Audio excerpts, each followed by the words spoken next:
10 సంవత్సరాలు ఏలి ప్రజల్ని మోసం చేసి ఇయాల వారు అక్కడ కూర్చొని ఈ ప్రభుత్వం ఏం చేయట్లేదు, ఈ ప్రభుత్వం తెలంగాణ సమాజాన్ని మోసం చేసింది అన్నట్టుగా మాట్లాడితే నమ్మడానికి ఎవరు సిద్ధంగా లేరు అధ్యక్ష. అదే అలిశెట్టి ప్రభాకర్, కరీంనగర్ బిడ్డ, సిరిసిల్లనే అనుకుంటా పొన్నం ప్రభాకర్ గారు చెప్పాలి, జగిత్యాల, వారు చెప్పిందే కూడా మన కళ్ళ ముందల ఉంది అధ్యక్ష. కాబట్టి దయచేసి తారక రామారావు గారికి నా సూచన ఒకటే, సరే పెద్దలు వారు రాలేదు, వారి అనుభవంతో మాకేమైనా సూచనలు ఇస్తారని ఎదురు చూసిన, చీల్చి చెండాడుతా అంటే ఎందుకైనా మంచిదని బుల్లెట్ ప్రూఫ్ జాకెట్ కూడా తోడుకొని వచ్చినాం అధ్యక్ష. మా వెంకటరెడ్డి గారు అయితే 10 గంటలకు అసెంబ్లీ అని అంటే 9:30కే వచ్చి కూర్చున్నాడు, అదేందో చూద్దామని చెప్పి. ఒక సినిమాలో మీకు తెలుసు కదా అధ్యక్ష, నేను ఊరు బయట ఉన్న కొండనెత్తుతా మీరు రాండి అని సవాల్ ఇస్తుండే ఒక ఆయన. ఊరంతా వచ్చిందారే ఎట్లెత్తుతాడో చూద్దామని. ఇంకా పేల్వాన్ కూడా కొండ దగ్గరకు వచ్చిండు, వచ్చి మొత్తం జబ్బలు జరుచుకొని తొడలు కొట్టుకొని చెప్పిండట, మీరు అందరు కలిసి ఎత్తి నా మీద పెట్టుండి మోసి చూపిస్తా అని. గట్లనే ఉంది అధ్యక్ష వాళ్ళ చీల్చి చెండాడు కూడా.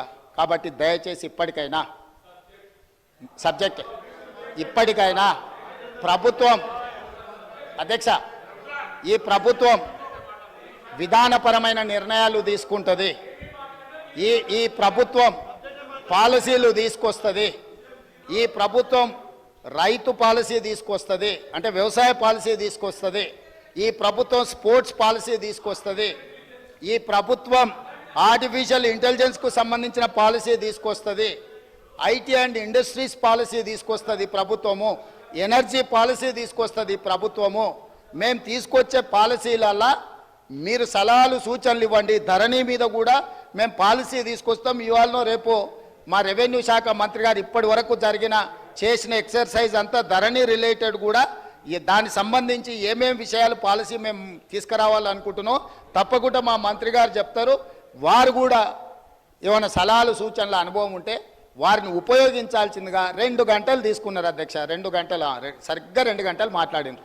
2 గంటలల్లా ప్రతి విషయం రాజకీయ కోణంలో విషం జిమ్ముడు తప్ప రాష్ట్ర ప్రయోజనాల కోసం వారు ఏమైనా సూచన చేసిండ్రా? ఇట్లా ఉంటే ప్రజలు అక్కడ కూడా ఉండనియరు అధ్యక్ష. కాబట్టి ఇప్పటికైనా మన సూచనలు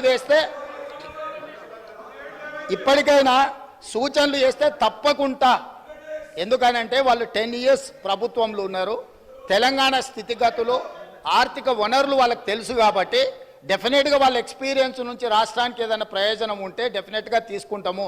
చివరిగా ఒకటే ఉదాహరణ, 95 నుంచి 2004 వరకు చంద్రబాబు నాయుడు గారు కొన్ని విధానాలు తీసుకొచ్చిండు.